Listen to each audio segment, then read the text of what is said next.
Il était une fois, dans un village en Centrafrique, vivait un célèbre docteur du nom de Dambafa. Comme il était vieux, il décida d'ouvrir une grande école où des jeunes élèves pourraient apprendre son métier. Dans le village, toutes les familles imaginaient déjà leurs enfants devenir médecins. À la rentrée des classes, il y avait autant de filles que de garçons. Nous allons faire un exercice.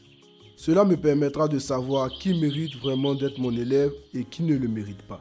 Pas de problème, docteur. Déjà, un exercice. Tais-toi. Aïe! Les enfants, mettez-vous par groupe de 2 ou par groupe de 3. Tout de suite, Chouette. les enfants qui se connaissaient déjà se mirent en groupe selon leur amitié. Je vous invite à vous rendre dans mon poulailler.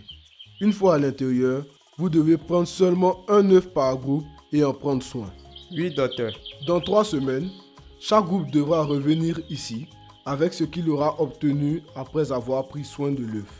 Docteur, mais ça c'est facile. Nous avons tous des poulaillers et nous savons comment nous occuper des œufs.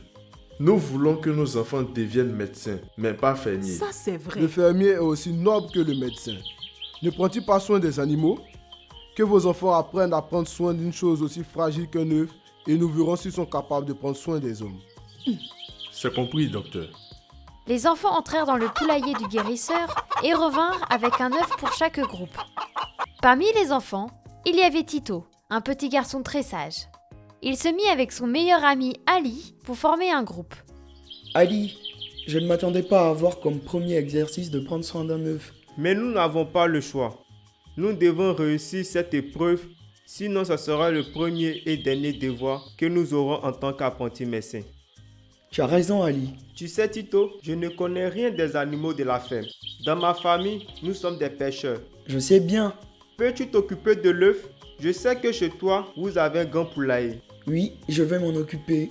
Super. Je viendrai tous les matins prendre des nouvelles de notre œuf. D'accord.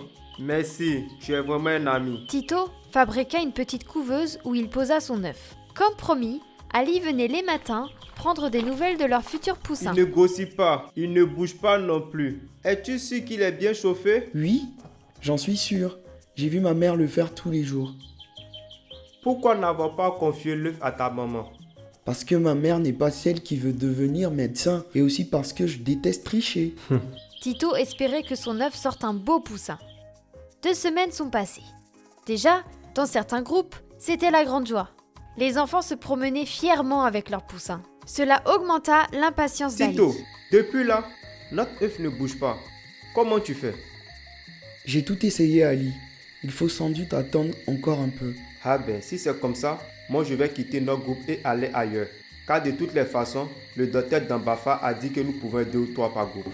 Mais Ali, si tu le fais, je me retrouverai seul et je serai disqualifié. Dommage pour toi, car je ne vais pas perdre ma chance de devenir médecin à cause de toi. Si demain ton doudou ne sort pas le son œuf, je vais dans le groupe de Sita et Manu, car ils ont déjà un joli poussin. Toi aussi, retrouve ta poupée, ton livre et vos bracelets de l'amitié dans les coffrets Raya. Main, Au même moment, passa Firi toute triste. Dans ses mains, une coquille d'œuf. Firi, pourquoi es-tu si triste? Je suis si maladroite. Je viens de briser mon œuf. Et voilà que Nombéi, mon coéquipier, m'a abandonné. C'est dommage. Que vas-tu faire? Ma sœur Sita et son ami Manu ont eu un poussin. Je sais, Ali me l'a dit. Elle m'a proposé de venir dans leur groupe, mais j'ai refusé. Pourquoi? Parce que leur poussin n'est pas le mien. Je ne veux pas mentir que j'ai pris soin de ce poussin alors que j'ai cassé mon œuf. Tu as raison. Je suis toute seule à présent. Eh bien, moi aussi je risque de me retrouver seul si Doudou n'éclore pas.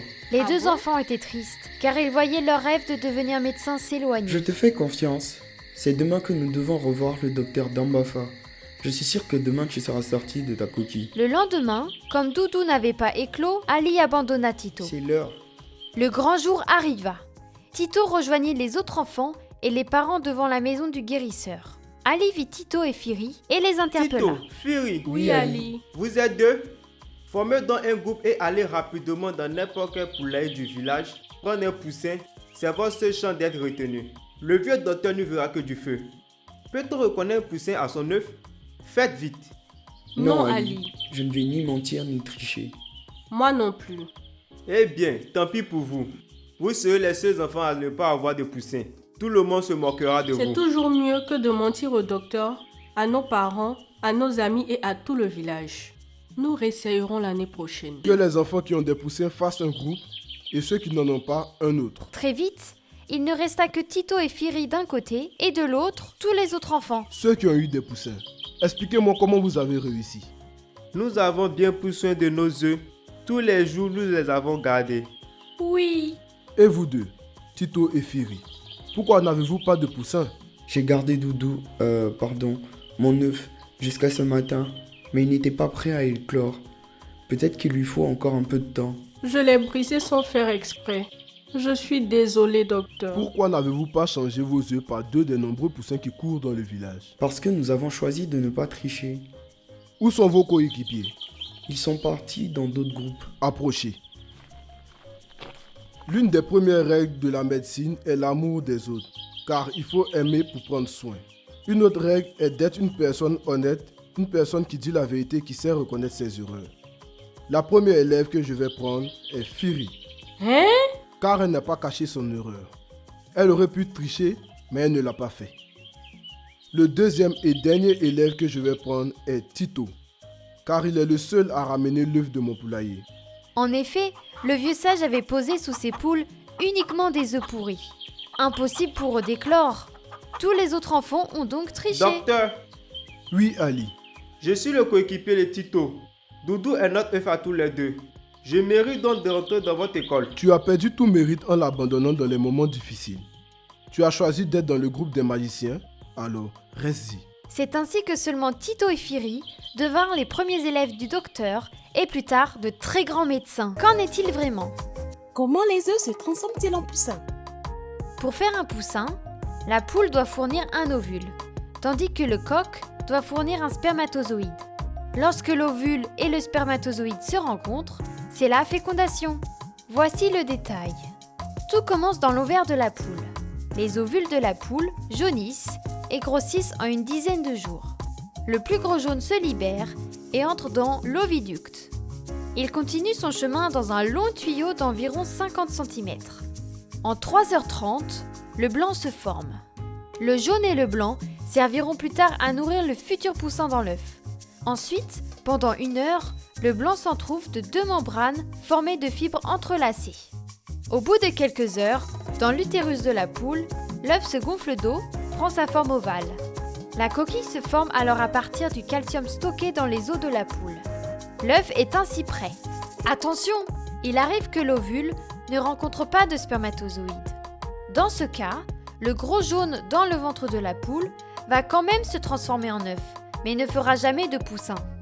Pas l'aise, n'est-ce pas? Avec mon livre magique, j'explore la